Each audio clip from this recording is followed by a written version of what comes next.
Hello friends and dear student, एक बार फिर से आपका बहुत बहुत स्वागत है। तो आज की इस वीडियो में हम लोग पढ़ने वाले हैं फार्माकोलॉजी चैप्टर नंबर 2 का पार्ट नंबर 7। और आज एक काफ़ी ज़्यादा इम्पॉर्टेंट टॉपिक है न्यूरोमस्कुलर ब्लॉकिंग एजेंट। आप क्वेश्चन पेपर देखेंगे तो हर साल इस टॉपिक से न कहीं से क्वेश्चन पूछा ही जाता है। तो चलिए शुरू करते हैं। और अगर आपने इस चैप्टर के जो फर्स्ट, सेकेंड, थर्ड और उसके बाद के जितने पार्ट्स हैं वो नहीं देखे हैं तो मैं आपको रिकमेंड करूंगा कि पहले आपको फर्स्ट पार्ट तो ज़रूर देख लेना चाहिए। इसलिए कि ये जो दवा है और ये इस टाइप की जो दवाएं हैं वो कैसे काम करती हैं वो आपको उसी वक्त अच्छे से समझ में आएगा जब आपने इस चैप्टर का फर्स्ट पार्ट देखा होगा, और वो है steps involve in neurohumoral transmission. इसकी लिंक आपको या तो डिस्क्रिप्शन में मिल जाएगी या आप प्लेलिस्ट से जाके उसको देख सकते हैं, लेकिन आप उसको ज़रूर देखिएगा। उसके बाद इसको देखेंगे तो बड़ी आसानी से आपको इस दवा कैसे काम करती है समझ में आ जाएगा। तो चलिए शुरू करते हैं। और इस चैप्टर के कंप्लीट होने के बाद फिर हम लेके आएंगे इंपॉर्टेंट, इसके क्या कहते हैं, चैप्टर वाइज इंपॉर्टेंट क्वेश्चन। समझ रहे, फार्माकोलॉजी के जो चैप्टर वाइज इंपॉर्टेंट क्वेश्चन है वो लेके आऊँगा आपके सामने। तो चलिए शुरू करते हैं। तो न्यूरोमस्कुलर ब्लॉकिंग एजेंट क्या होते हैं? तो न्यूरो मतलब न्यूरॉन, मस्कुलर मतलब मसल्स, ठीक है। ब्लॉकिंग एजेंट यानी ब्लॉक करने वाले। तो क्या कहते हैं, ये वो दवाएं होती हैं जो न्यूरॉन और मसल्स इन दोनों के बीच के कनेक्शन को ब्लॉक करती हैं। समझ रहे हैं, न्यूरोमस्कुलर ब्लॉकिंग एजेंट ये हैं कि न्यूरॉन और मसल्स इन दोनों के बीच का जो कम्युनिकेशन है, जो एक तरीके से बातचीत है, उसको बंद करती हैं। तो ये इसका बेसिक वो हो गया, मतलब क्या कहते हैं, मीनिंग जो है वर्ड बाई वर्ड इसकी मीनिंग अगर हम देखें तो। लेकिन अगर हम इनकी बात करें कि ये दवाएं होती क्या हैं, तो यहाँ पे लिखा हुआ स्केलेटल मसल्स रिलैक्सेंट, यानी ये वो दवाएं हैं जो हमारे मसल्स क्या हैं, हमारे हड्डियों के साथ जुड़े हुए हैं, उनको बोलते हैं स्केलेटल मसल्स, ठीक है। उन मसल्स को रिलैक्स करने का काम करती हैं। अब आप कहेंगे कि रिलैक्स करने की क्या ज़रूरत है? तो कई बार ऐसा होता है कि इन मसल्स में कॉन्ट्रैक्शन होने लगता है, खिंचाव और मरोड़ होने लगता है, स्पाज्म होता है बहुत ज़्यादा कॉन्ट्रैक्शन की वजह से। तो अब हमें ज़रूर, और उसकी वजह से बहुत दर्द होता है, सीवियर दर्द होता है, सीवियर पेन होता है। उस पेन में रिलीफ करने के लिए हम ये वाली दवा देते हैं जिसको बोलते हैं स्केलेटल मसल्स रिलैक्सेंट। समझ में आया आपको? या उसी को हम लोग बोलते हैं न्यूरोमस्कुलर ब्लॉकिंग एजेंट। अब आप कहेंगे न्यूरोमस्कुलर ब्लॉकिंग एजेंट क्यों कहते हैं इसको? इसलिए कि जब ब्रेन मैसेज भेजता है तो तब जाके कॉन्ट्रैक्शन होता है। ब्रेन मैसेज भेजता है, एक्शन पोटेंशियल होता है, न्यूरॉन के थ्रू मैसेज जाता है मसल्स के पास में। जब वो मैसेज पहुंचता है तब जाके कॉन्ट्रैक्शन और खिंचाव और मरोड़ होता है। समझ रहे हैं? तो इसलिए क्या कहते हैं, जो न्यूरॉन और मसल्स के बीच में जो बात करने कम्युनिकेशन नेटवर्क है, उस नेटवर्क को ब्लॉक करने वाली दवा इसके अंदर देते हैं। ब्रेन भेज रहा है कॉन्ट्रैक्शन कराने का मैसेज, लेकिन बीच में उसको रोक दिया जाता है, मैसेज हमारे मसल्स तक पहुंचता नहीं है, इसलिए उसको आदमी को दर्द का एहसास नहीं होता है, ठीक है। और मसल जो है वो रिलैक्स होते हैं। कुछ दवाएं ऐसी हैं जो रिलैक्स करवाती हैं। अब आइए उन्हीं को डिटेल में पढ़ते हैं।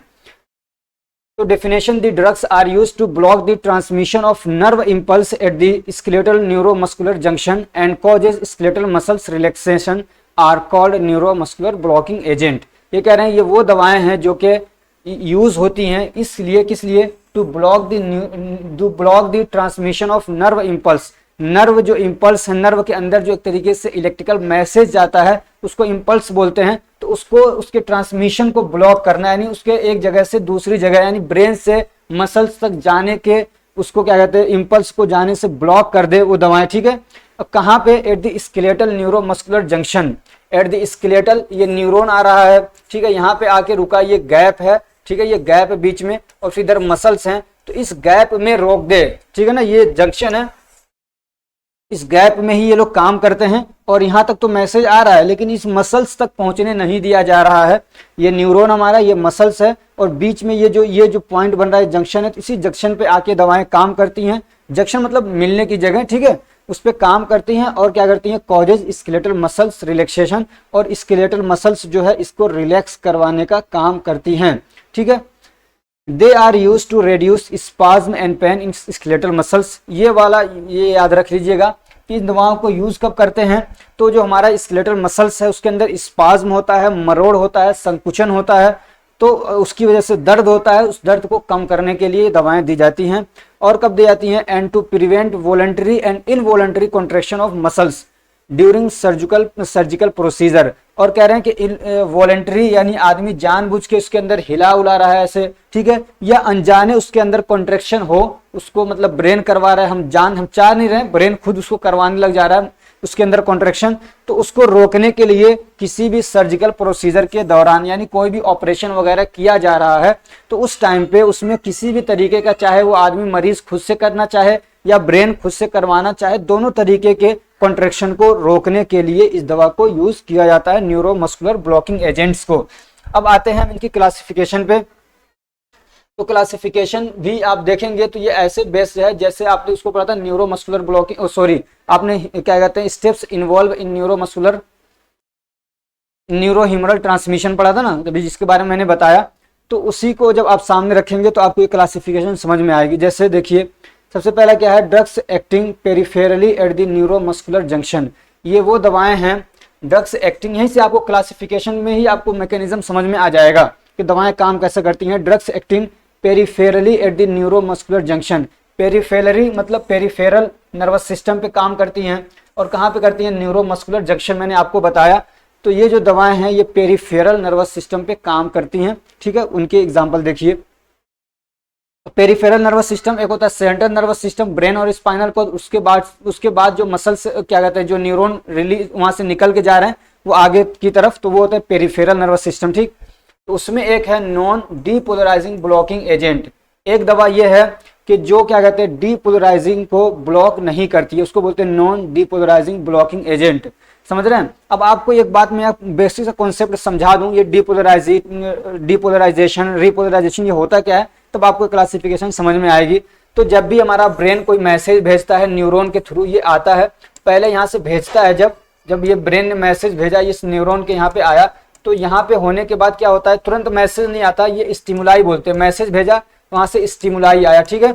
स्टिमुलाई जब आता है यहाँ पे, तो यहाँ पे जब एक मैसेज मिलता है तो यहाँ पे होते हैं सोडियम आयंस, ठीक है, वो एंट्री करते हैं अंदर, ताकि इसके अंदर का जो एक पोटेंशियल है, चार्ज है, उसको बढ़ाया जाए, समझ रहे हैं। तभी आगे एक मैसेज, तभी यहाँ पे इलेक्ट्रिकल करंट बनता है, तभी यहाँ पे इलेक्ट्रिकल करंट जनरेट होता है और बात आगे जाती है। यहाँ पे मसल से यहाँ तक लेके जाना है, मान लीजिए यहाँ पे एक न्यूरॉन अलग है, एक न्यूरॉन अलग है, तो ये जब बात आगे जाएगी, जब यहाँ पे इलेक्ट्रिकल करंट जनरेट होगा, ठीक है। और ये कब जनरेट होता है, जब यहाँ पे स्टिमुलाई आता है, तब यहाँ पे सोडियम चैनल खुलते हैं, अंदर जाते हैं, फिर वो आगे पूरा एक मतलब लंबा स्टेप है कैसे होता है, इलेक्ट्रिकल इंपल्स आया, बनते बनते यहाँ पे आ गया, ठीक है। एक न्यूरॉन यहाँ पे खत्म हो रहा है, दूसरा न्यूरॉन यहाँ से शुरू हो रहा है, ठीक है। यहाँ से अब दूसरा न्यूरॉन शुरू हो रहा है, आगे यहाँ मसल्स पे पास जाना है, तो यहाँ पे ये एंड प्लेट बोलते हैं, इसको क्या बोलते हैं, क्या हो गया, इसको क्या बोलते हैं, एंड प्लेट, ठीक है। तो यहाँ से आया, अब यहाँ से ये रिलीज करेगा, यहाँ पे आएगा, तो यहाँ से एसिटाइल कोलिन, इस वाले केस में मतलब एसिटाइल कोलिन या कोई भी एक न्यूरोट्रांसमीटर रिलीज होगा, वो आके इस पे बाइंड करेगा, ठीक है। तो जब ये आके यहाँ पे अपने रिसेप्टर से बाइंड करता है, तब यहाँ से फिर से सोडियम की एंट्री यहाँ पे शुरू हो जाती है, समझ रहे हैं, सोडियम आयंस की एंट्री शुरू होती है, फिर आगे बात बढ़ती है। तो जब सोडियम इंटर होता है, तब उसके अंदर एक चार्ज बढ़ता है और फिर इलेक्ट्रिकल इंपल्स जनरेट होते हैं, इलेक्ट्रिकल करंट, इलेक्ट्रिकल मैसेज बनता है। उसी को जब चार्ज, इतना चार्ज हो जाए कि वहां पे इलेक्ट्रिकल मैसेज बन जाए, उसको बोलते हैं डीपोलराइजेशन। क्या बोलते हैं, डीपोलराइजेशन। तो कुछ दवाएं ऐसी हैं जो कि इस पे सीधे आके इसके रिसेप्टर पे ही मतलब बाइंड कर दे रही है, सोडियम को एंट्री नहीं कर होने दे रही हैं, तो वो कौन सी होंगी, डीपोलराइजिंग ब्लॉकिंग एजेंट, यानी वो डीपोलराइजेशन को ब्लॉक कर रही हैं। लेकिन इस वाले केस में ऐसा नहीं हो रहा है, यानी डीपोलराइजेशन हो रहा है, यहाँ पे समझ रहे हैं, सोडियम की एंट्री भी हो रही है, यहाँ पे क्या कहते हैं एसिटाइल कोलिन, सपोज दैट मान लीजिए न्यूरोट्रांसमीटर रिलीज भी हो रहा है, लेकिन इसको यहाँ पे वो बाइंड नहीं होने दे रहे हैं। वो दवाएं क्या है, नॉन डीपोलराइजिंग ब्लॉकिंग एजेंट, यानी ये वो दवाएं हैं जो सीधे डीपोलराइजेशन को ब्लॉक नहीं कर रही, यानी सोडियम की एंट्री को नहीं रोक रही हैं। सोडियम जा रहा है, एंट्री कर रहा है, इंपल्स बना रहा है, लेकिन इंपल्स यहाँ तक आ रहे, मैसेज यहाँ तक आ गया, इलेक्ट्रिकल करंट यहाँ से एसिटाइल कोलिन या कोई भी न्यूरोट्रांसमीटर रिलीज भी हो गया। उस रिलीज होने के बाद, अब यहां से एसिटाइल कोलिन जो है वो आके यहाँ पे बाइंड करेगा, तब आगे एक नया इंपल्स बनेगा और मसल्स तक जाएगा। वो इसी एसिटाइल कोलिन के रिसेप्टर, जैसे कि एन रिसेप्टर होते हैं न्यूरॉन के अंदर, तो उस एन रिसेप्टर पे आके बाइंड कर लेती हैं वो दवाएं, जैसे कि ये है क्या कहते हैं डोक्साक्यूरियम हो गया या पैनक्यूरोनियम हो गया, तो ये सब इस पे आके बाइंड कर लेंगी एसिटाइल कोलिन के रिसेप्टर पे। एसिटाइल कोलिन आएगा, उसको बाइंड करने की जगह नहीं मिलेगी, तो आगे वो मैसेज जाएगा नहीं। तो इस तरीके से जो दवाएं काम करें उसको बोलते हैं नॉन डीपोलराइजिंग ब्लॉकिंग एजेंट। और दूसरी क्या है, डीपोलराइजिंग ब्लॉकिंग एजेंट है जो सीधे सोडियम को ही एंट्री को रोक दे रही हैं, सीधे सोडियम को ही इंटर नहीं होने दे रही हैं, सोडियम आयंस को ही इंटर नहीं होने देंगी, उनको क्या बोलते हैं हम लोग, डीपोलराइजिंग ब्लॉकिंग एजेंट। ये सीधे डीपोलराइजेशन को ही ब्लॉक कर देती है, यानी अंदर का जो एक तरीके से चार्ज बढ़ता है, पॉजिटिव चार्ज, उसको बढ़ने ही नहीं देती हैं, तो वो डीपोलराइजिंग ब्लॉकिंग एजेंट होती हैं। इस तरीके से आप क्लासिफिकेशन पढ़ोगे, आपको भूलेगा कभी, ये बड़ी आसानी से याद रहेगा। मैकेनिज्म ऑफ एक्शन भी पूछा जाएगा तो बड़ी आसानी से आप बता भी पाओगे। ठीक है, तीसरी जो कैटेगरी है इसमें वो सेंट्रली एक्टिंग ड्रग है। आपने पढ़ा एक सेंट्रल नर्वस सिस्टम होता है, स्पाइनल कॉर्ड और हमारा ब्रेन, तो उस पे कुछ दवाएं सीधे काम करती हैं और वहीं से क्या है, इंपल्स को बनने नहीं देती हैं। वहां से जो एक स्टिमुलस आता है, स्टिमुलाई ज्यादा है तो स्टिमुलाई आता है, तो उसी को रोक देते हैं। कुछ दवाएं ऐसी हैं जैसे कि डायजेपाम वगैरह हो गया, और कुछ दवाएं ऐसी हैं जो सीधे मसल्स पे ही आके काम करती हैं। यहाँ पे मैसेज भी आया, सब कुछ आया, लेकिन मसल्स पे ही काम कर रही हैं और वहां पे कॉन्ट्रेक्शन होने नहीं दे रही हैं, तो उसकी भी कुछ एग्जाम्पल है जैसे कि डेंट्रोलिन। ठीक है, अब इसके नॉन डिपोलराइजिंग ब्लॉकिंग एजेंट के एग्जाम्पल, तो आप एक एग्जाम्पल इसमें से याद कर लीजिएगा। अब इसमें क्या है, लॉन्ग एक्टिंग, यानी कुछ दवाएं ऐसी है जिनका एक्शन लंबे समय तक बना रहता है, और उनमें से हमने आपको एग्जाम्पल वो दिया जो मोर कॉमनली यूज होते हैं, यानी ज्यादातर यूज होने वाली दवा है। वरना तो आप ये आसान इसको याद कर सकते हैं डोक्साक्यूरियम, लेकिन आप ये याद करिए पैनक्यूरोनियम। ठीक है, क्या है, पैनक्यूरोनियम काफी ज्यादा यूज होने वाली दवा है, लंबे समय तक अगर क्या कहते हैं, मतलब मसल्स के कॉन्ट्रेक्शन को रोक के रखना है। इंटरमीडिएट के लिए, यानी कुछ थोड़े टाइम के लिए, 20 से 50 मिनट के लिए रोक के रखना है, मसल्स का कॉन्ट्रेक्शन ना हो, तो उसमें क्या है, इंटरमीडिएट एक्टिंग, जैसे कि रोक्यूरोनियम, ये भी काफी इंपॉर्टेंट है। रोक्यूरोनियम, अगर ये आपको याद नहीं हो रहा तो एट्राक्यूरियम याद कर लीजिए। इनमें से 3 एग्जाम्पल आपको याद कर लेना है। तीसरा क्या है, शॉर्ट एक्टिंग। क्या है, शॉर्ट एक्टिंग, उसका एग्जाम्पल है मीवाक्यूरियम। ठीक है, मीवाक्यूरियम। तो ये आप अगर ये तीनों इस तरीके से नहीं याद कर पा रहे हैं ना, तो आप नॉन डिपोलराइजिंग ब्लॉकिंग एजेंट सीधे इस एग्जांपल को याद करिए, पैनक्यूरोनियम। उसके बाद आप क्या कहते हैं, एक एग्जांपल इसमें से याद कर लीजिए जैसे कि रोक्यूरोनियम, और एक एग्जांपल इसमें से याद कर लीजिए मीवाक्यूरोनियम। 1 2 3 ऐसे 1 2 3 नंबर डालिए और 3 एग्जांपल्स लिख दीजिए। तो इस तरीके से क्लासिफिकेशन आपको याद करना है, या तो ऐसा कर लीजिए, या जैसे एज इट इज ये लिखा है उस तरीके से याद कर लीजिए। ठीक है ना, यहाँ पे जो कुछ बातें हमने लिखी हैं इसको आपको याद करने की जरूरत नहीं है, सिर्फ इसके एग्जाम्पल याद करना है। इस आपको कुछ बातें उसमें समझाने के लिए भी लिखी जाती हैं। दूसरा क्या है, डीपोलराइजिंग ब्लॉकिंग एजेंट। आपको एग्जाम्पल समझ, उसका मैकेनिज्म समझ में आ गया। ये क्या कहते हैं, सक्सिनाइल कोलिन इसका एग्जाम्पल है। काफी ज्यादा इसके बारे में क्वेश्चन पूछा जाता है, याद रखिएगा। अगर इस चैप्टर से क्वेश्चन पूछेगा, मैकेनिज्म ऑफ एक्शन पूछता है, तो ज्यादातर सक्सिनाइल कोलिन के बारे में पूछता है।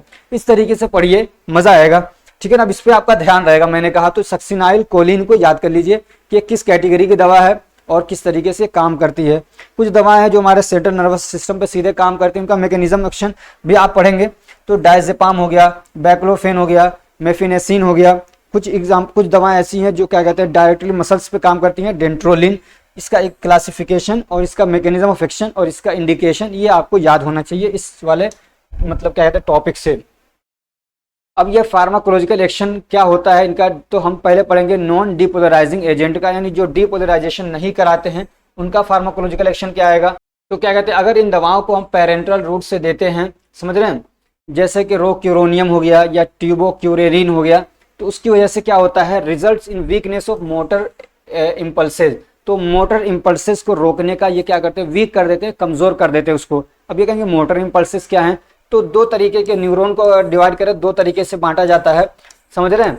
एक जैसे कि मान लीजिए हमारा हाथ है, यहाँ पे हमने टच किया तो एक मैसेज ये ब्रेन को लेके जाएगा, तो ये वाला जो होता है सेंसरी न्यूरॉन होता है। क्या होता है, सेंसरी न्यूरॉन, जो हमारे ब्रेन को लेके जा रहा है, सेंसरी न्यूरॉन। फिर यहाँ से मैसेज भेजेगा ब्रेन, अगर मान लीजिए कुछ मतलब हटाना है, कुछ करना है, तो मैसेज भेजेगा ब्रेन, तो वो जो मैसेज लेके आएगा वो तो मोटर न्यूरॉन। तो इसीलिए इधर से जो इम्पल्स आएगा उसको बोलेंगे मोटर इम्पल्स, यानी इधर से जो बात आ रही है।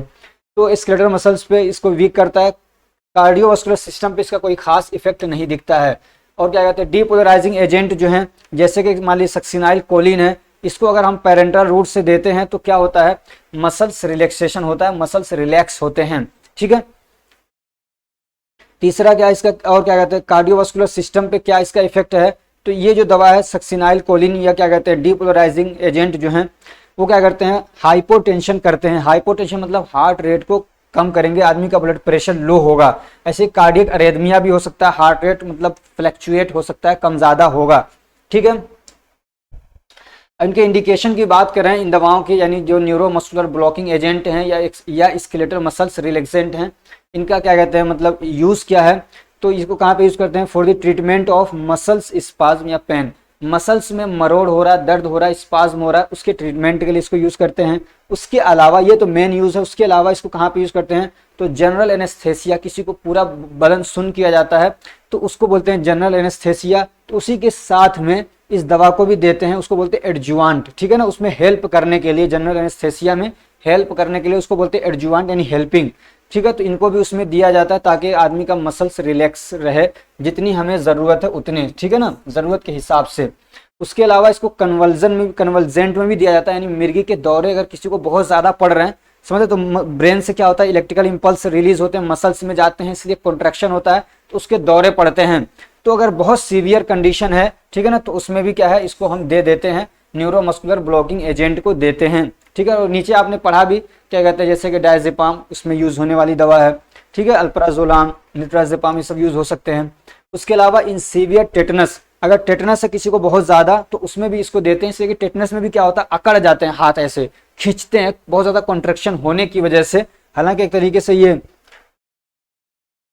मतलब माइक्रोब्स की वजह से होने वाली बीमारी है टेटनस, लेकिन फिर भी इसमें भी क्या है, मतलब कॉन्ट्रैक्शन होता है बहुत ज़्यादा और आदमी को दिक्कत होती है। उसके अलावा क्या कहते हैं, इसके कॉन्ट्रा इंडिकेशन की बात करें कि इसको कब यूज़ नहीं करना है, तो कह रहा है कि हार्ट के पेशेंट को नहीं देंगे, यानी हार्ट का पेशेंट है कोई तो उसको नहीं देंगे। ठीक है, उसके अलावा अस्थमा का कोई पेशेंट है तो उसमें भी नहीं देंगे इसको। ठीक है, थोड़ा मतलब ध्यान से देना है। अब ये तो देखिए यहाँ तक तो बात हो गई, मतलब जो आपको पढ़ना था। अब कुछ स्टेट ऐसे हैं जहाँ पे मैकेनिज्म ऑफ एक्शन पूछा जाता है और कहीं कहीं पे मैकेनिज्म ऑफ एक्शन नहीं पूछा जाता है। तो आप अपने स्टेट का क्वेश्चन पेपर जाइए, देखिए कि उसमें पूछा जाता है नहीं पूछा जाता है। कहाँ देखेंगे क्वेश्चन पेपर आप, तो SR फार्मेसी की लिंक आपको या तो डिस्क्रिप्शन में मिल जाएगी, या आप प्ले स्टोर से जाके SR फार्मेसी ऐप को डाउनलोड कर लीजिए। उसमें फ्री मटेरियल में जाएंगे, आपको अलग अलग स्टेट के क्वेश्चन पेपर वहाँ पे मिल जाएंगे, कई सारे ईयर्स के, प्रीवियस ईयर के।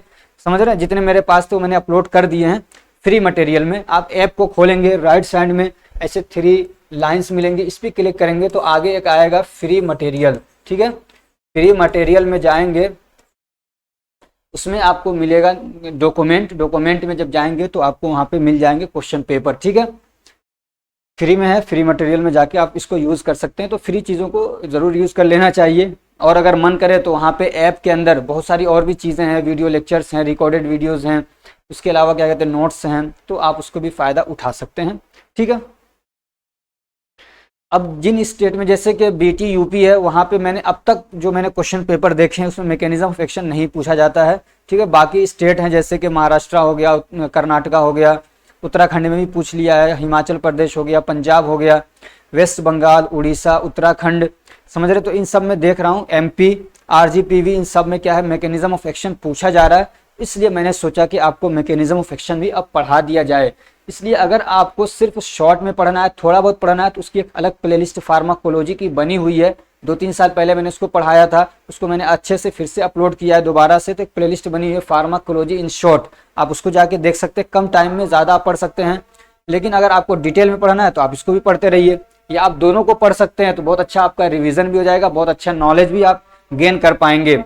तो सबसे पहले हम एक एग्जाम्पल ले रहे हैं रोक्यूरोनियम का, कि ये दवा कैसे काम करती है। काफ़ी ज़्यादा ये यूज़ होने वाली दवा है। ठीक है, हम 3 को ले रहे हैं जो मोस्ट कॉमनली यूज होने वाली न्यूरोमस्कुलर ब्लॉकिंग एजेंट हैं। तो उसमें क्या है, रोक्यूरोनियम। तो ये कैसे काम करती हैं, तो ये आपको पता है कि non depolarising neuromuscular blocking agent हैं। ठीक है, तो ये जब रिलीज हो, ये दवा कोई लेगा तो ये जाके कहाँ पे काम करेंगे, जो न्यूरोमस्कुलर जंक्शन है वहाँ पे जो रिसेप्टर्स हैं, ठीक है ना, किसके रिसेप्टर, एसिटाइल कोलिन के जो रिसेप्टर्स होते हैं वहाँ पे जाके काम करेंगे और एसिटाइल कोलिन के रिसेप्टर को जाके बाइंड कर लेंगे। आप ये कह सकते हैं कि ये जो है एक तरीके से एसिटाइल कोलिन का एंटागोनिस्ट है। क्या है, ये एसिटाइल कोलिन का एंटागोनिस्ट है, यानी एसिटाइल कोलिन के रिसेप्टर को ही जाके बाइंड कर लेगा। जब एसिटाइल कोलिन के रिसेप्टर को बाइंड कर लेगा तो फिर आगे क्या होता है, इसके ब्लॉक करने की वजह से निकोटिनिक रिसेप्टर जब ब्लॉक हो जाएंगे, और वो कौन से रिसेप्टर होते हैं एसिटाइल कोलिन के, नर्व के अंदर निकोटिनिक रिसेप्टर होते हैं, मसल्स के अंदर मस्केरिनिक रिसेप्टर होते हैं, ठीक है। तो निकोटिनिक रिसेप्टर बाइंड हो जाएंगे तो उसकी वजह से क्या होगा, don't allow the opening of the sodium channel, तो फिर उसकी वजह से सोडियम चैनल ओपन नहीं होंगे, समझ रहे हैं। जब एसिटाइल कोलिन जाके बाइंड करता है तब सोडियम चैनल ओपन होते हैं, ठीक है ना, आगे बात जाएगी, लेकिन यहाँ पे सोडियम चैनल ओपन नहीं होंगे, अंदर क्या पोटेंशियल बढ़ेगा नहीं। जो दूसरा वाला न्यूरॉन है उसका पहले वाले में तो आ गया मैसेज, एसिटाइल कोलिन रिलीज भी हो गया, लेकिन दूसरा वाला मैंने आपको समझाया था पीछे, दूसरा आगे वाला जो न्यूरॉन है उसके आगे अब मैसेज जाएगा नहीं। तो मैसेज यहीं पे ब्रेन जो भेज रहा था कि कॉन्ट्रैक्शन कराना है, बहुत ज्यादा इलेक्ट्रिकल मैसेज भेज रहा था, तो वो वहीं पे रुका का रुका रह जाता है, ठीक है ना। जब सोडियम चैनल इंटर नहीं होंगे तो क्या होगा, डीपोलराइजेशन नहीं होगा, उसी को बोला है नो डीपोलराइजेशन, ठीक है। और जब डीपोलराइजेशन नहीं होगा तो आगे इम्पल्स जनरेट होके जाएंगे नहीं, मसल्स तक मैसेज पहुंचेगा नहीं, तो इस तरीके से मसल्स कॉन्ट्रैक्शन रुक जाएगा। तो काफी सिंपल है, बहुत सिंपल है, समझ रहे हैं कैसे ये दवा काम कर रही है। अगर नहीं फिर भी समझ में आया तो आपको कॉन्सेप्ट समझना चाहिए कि न्यूरॉन के अंदर सबसे पहले मैसेज ब्रेन भेजेगा, ठीक है, ब्रेन ने मैसेज भेजा, आगे वो मैसेज आया न्यूरॉन के थ्रू, अब एक न्यूरॉन यहाँ पे खत्म हो रहा है, दूसरा न्यूरॉन आगे शुरू हो रहा है, तो इस वाले हिस्से को जहाँ पे एक खत्म हो रहा है दूसरा शुरू हो रहा है बोलते हैं इसको जंक्शन, न्यूरोनल जंक्शन भी बोलते हैं या न्यूरोमस्कुलर जंक्शन भी बोलते हैं, ठीक है।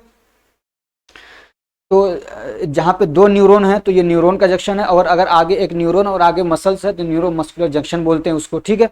तो एक न्यूरॉन आया उधर से और अब वहाँ से जब आएगा तो इम्पल्स रिलीज होगा, इम्पल्स आएगा, लास्ट में वहाँ से कोई न्यूरोट्रांसमीटर रिलीज होता है। इस वाले केस में क्या कहते हैं, एसिटाइल कोलिन न्यूरोट्रांसमीटर रिलीज हुआ, लेकिन ये दवा हमने अगर खा ली है पहले से ही तो अब एसिटाइल कोलिन जो रिलीज हुआ है वो अपने रिसेप्टर से जाके बाइंड नहीं कर पाएगा। जब अपने रिसेप्टर से बाइंड नहीं करेगा तो आगे एक नया इम्पल्स जनरेट नहीं हो पाएगा, इसलिए कि जब एसिटाइल कोलिन बाइंड करता है तब सोडियम चैनल ओपन हो जाते हैं और सोडियम की एंट्री होती है, डीपोलराइजेशन होता है, यानी अंदर का चार्ज बढ़ता है, इम्पल्स जनरेट होता है, अंदर का चार्ज बढ़ेगा, इलेक्ट्रिकल मैसेज जनरेट होता है और आगे फिर वो जाएगा ब्रेन को क्या कहते हैं मसल्स तक।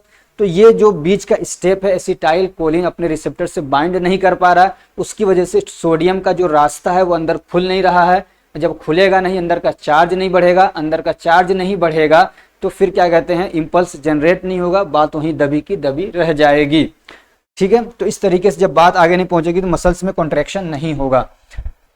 जो सक्सिनाइल कोलिन है ये कैसे काम करता है, तो आपने पढ़ा कि ये डीपोलराइजेशन को रोकने वाली दवा है। तो कैसे काम करती है सक्सिनाइल कोलिन, ये भी कहाँ पे बाइंड करती है, निकोटिनिक रिसेप्टर पे ही जाके बाइंड करती है, ठीक है ना। न्यूरॉन के अंदर क्या कहते हैं रिसेप्टर होते हैं एसिटाइल कोलिन के निकोटिनिक, तो उन्हीं रिसेप्टर पे जाके बाइंड करती है, किस पे, मोटर एंड प्लेट पे, यानी जो ब्रेन मैसेज भेज रहा है वो मोटर न्यूरॉन है, तो उसका जो एंड है उसको बोलते हैं एंड प्लेट या टर्मिनल बोलते हैं, तो उस पर जाके बाइंड करेगी, ठीक है। उसके बाद it is not rapidly degraded by the acetyl choline esterase, और जब जाके रिसेप्टर पे बाइंड कर लेगी तो जैसे एसिटाइल कोलिन बाइंड होने के बाद फिर एसिटाइल कोलिन एस्ट्रेज आता है और उसको हटा देता है, समझ रहे हैं, उस डिग्रेड कर देता है। तो मतलब मान लीजिए 1 सेकंड के लिए एसिटाइल कोलिन बाइंड होता है और फिर वहाँ से खत्म हो जाता है, लेकिन ये जब जाके बाइंड होता है तो 1 सेकंड के लिए नहीं, पता चल रहा है कि ये 15 मिनट के लिए बाइंड करके बैठा हुआ है उसी पे। अब जब एक बार बाइंड करता है तो एक बार इम्पल्स जनरेट होता है, समझे, जैसे एसिटाइल कोलिन जाके बाइंड हुआ अपने इस रिसेप्टर के एंड, यहाँ पे मान लीजिए रिसेप्टर है, एसिटाइल कोलिन आके बाइंड हुआ तो यहाँ पे एक इम्पल्स जनरेट हुआ, ठीक है ना। और ये कितने टाइम के लिए, 1 सेकंड के लिए बाइंड हुआ था, ठीक है। तो एक इम्पल्स जनरेट हुआ, बात आगे गई, फिर दूसरा बैठेगा, फिर तीसरा, इस तरीके से इम्पल्स जनरेट होते रहते, बात आगे जाती रहती है। लेकिन ये जो है ये कम वक्त क्या करता है, ये निकोटिनिक रिसेप्टर है, ठीक है, आके इसी पे बैठ जा रहा है, समझ रहे हैं, इसी पे आके बैठ जा रहा है, हट ही नहीं रहा है। अब ये इस पे बैठा हुआ है ना, तो एक बार डिपोलराइजेशन हुआ वही बना हुआ है, नीचे वो आ ही नहीं रहा है, ठीक है ना। मसल्स मतलब क्या कहते हैं दूसरे न्यूरॉन एसिटाइल कोलिन को आके बाइंड नहीं होने देगा, एक बार क्या कहते हैं डिपोलराइजेशन हुआ तो डिपोलराइजेशन ही रहेगा, उसकी वजह से क्या होता है दूसरा इम्पल्स जनरेट नहीं हो पाता है, तो उसी को बोलते हैं, शुरू में तो कॉन्ट्रैक्शन होगा, एक बार इम्पल्स जनरेट हुआ कॉन्ट्रैक्शन होगा, लेकिन दोबारा अब इम्पल्स जनरेट नहीं होने देता, आके इसको ब्लॉक करके बैठा हुआ है, आके ब्लॉक करके बैठा हुआ है। तो उसकी वजह से क्या होता है, प्रोलॉन्ग्ड डीपोलराइजेशन होता है, क्या होता है, लंबे समय तक ये अंदर का चार्ज बढ़ा ही बढ़ा रहता है, जब वो नीचे आता है और फिर नीचे से दोबारा ऊपर जाता है, समझ रहे हैं, यानी चार्ज अंदर का बढ़ा, फिर नीचे आया, खत्म हो गया, फिर जब दोबारा से बढ़ता है तो दोबारा एक नया इंपल्स जनरेट होता है, लेकिन ये दोबारा से नया इंपल्स जनरेट ही नहीं होने दे रहा है।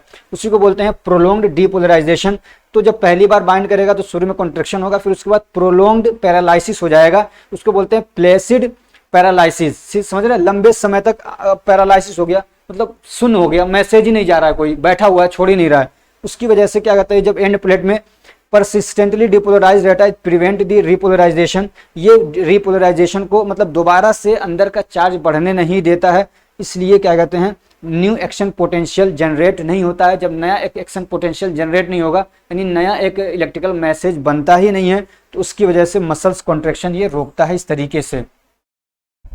तीसरा है बैक्लोफेन, ये भी यूज किया जाता है। तो ये कैसे काम करता है, तो ये सेंट्रली एक्टिंग मसल्स रिलैक्सेंट है, सेंट्रल नर्वस सिस्टम पे काम करता है, और वहां पे गाबा रिसेप्टर होते हैं। गाबा रिसेप्टर में भी गाबा बी रिसेप्टर पे जाके ये उसका एगोनिस्ट है, उस पे जाके बाइंड करता है, ठीक है ना, स्पाइनल कॉर्ड के अंदर। कहाँ पे, स्पाइनल कॉर्ड के अंदर। और उसके बाद क्या करता है, pre synaptic inhibition of excitatory neurotransmitter, और जब गाबा रिसेप्टर को जाके एक्टिवेट करता है तो उसकी वजह से जो क्या कहते हैं हमारा जो प्री साइनेप्टिक क्लेफ्ट है, यानी मान लीजिए एक न्यूरॉन इधर से आ रहा है, ठीक है, एक न्यूरॉन इधर है, ये बीच वाला हिस्सा है साइनेप, इसको क्या बोलते हैं साइनेप्टिक क्लेफ्ट बोलते हैं, इसको बोलते हैं प्री साइनेप्टिक क्लेफ्ट इस वाले को, ठीक है, इसको पोस्ट बोलते हैं। ये कह रहे हैं जो प्री साइनेप्टिक क्या कहते हैं न्यूरॉन है, उस पर क्या करते हैं इनहिबिशन ऑफ एक्साइटेटरी न्यूरोट्रांसमीटर, तो यहाँ से एक्साइटेटरी न्यूरोट्रांसमीटर के रिलीज होने को रोकता है। अब आपको ये मालूम है जब क्या कहते हैं एक्साइटेटरी न्यूरोट्रांसमीटर रिलीज होते हैं तो वो बहुत ज़्यादा क्या है आगे जाके कॉन्ट्रैक्शन ही करवाएंगे, समझ रहे हैं। तो एक्साइटेटरी न्यूरोट्रांसमीटर को रिलीज होने से यहाँ से रोकता है। जैसे एक्साइटेटरी न्यूरोट्रांसमीटर के एग्जाम्पल ग्लूटामेट, सब्सटेंस पी, और क्या कहते हैं इस तरीके से इनको रोक देता है। और जब ये रिलीज नहीं होते हैं तो फिर क्या है मसल्स में स्पाज्म नहीं होता है, स्पास्टिसिटी को रोकता है, ठीक है ना, यानी स्पाज्म होने से रोकता है। तो इस तरीके से ये काम करता है। तो क्या कहेंगे गाबा बी रिसेप्टर को एक्टिवेट करता है, उसके एक्टिवेट होने की वजह से जो क्या कहते हैं एक्साइटेटरी न्यूरोट्रांसमीटर हैं वो रिलीज नहीं होते हैं, और जब रिलीज नहीं होते हैं तो फिर मसल्स में क्या कहते हैं कॉन्ट्रैक्शन नहीं होता है।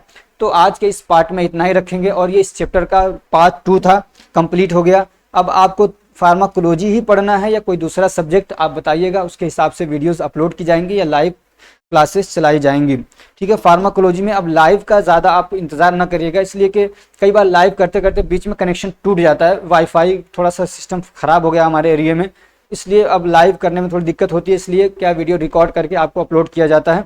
या कुछ हमने नए वीडियोस को फार्माकोलॉजी को जो नए सीरीज से हमने बनाया है उसको हमने पहले से रिकॉर्ड करके रखा हुआ है, तो उसको अपलोड कर देंगे, तो इसलिए हमें टाइम बचेगा तो हम दूसरे सब्जेक्ट पे और काम कर पाएंगे, ठीक है। तो इसलिए आप ये ना चाहिए कि हमेशा लाइव ही आपको पढ़ाया जाए, रिकॉर्डेड वीडियो दी जाए तो उसको भी देख लीजिए, लाइव आए तो उससे पढ़ लीजिए। तो जिस तरीके से भी आपको कंटेंट दिया जा रहा है आप उसको लीजिए, ठीक है। और अपने फ्रेंड्स को भी शेयर करिए, और क्या कहते हैं जो दूसरे लोग हैं जो पढ़ना चाह रहे हैं उनको भी बताइए। आप सेकेंड ईयर में हैं, फर्स्ट ईयर के जो आपके जूनियर हैं उनको भी एसआर फार्मेसी के बारे में बताइए, अगर आपको एसआर फार्मेसी से फ़ायदा पहुंच रहा है तो। समझ रहे, इस तरीके से हम मिल के एक दूसरे के साथ में काम करेंगे तो बहुत अच्छा रिजल्ट लेके आएंगे। Thank you so much.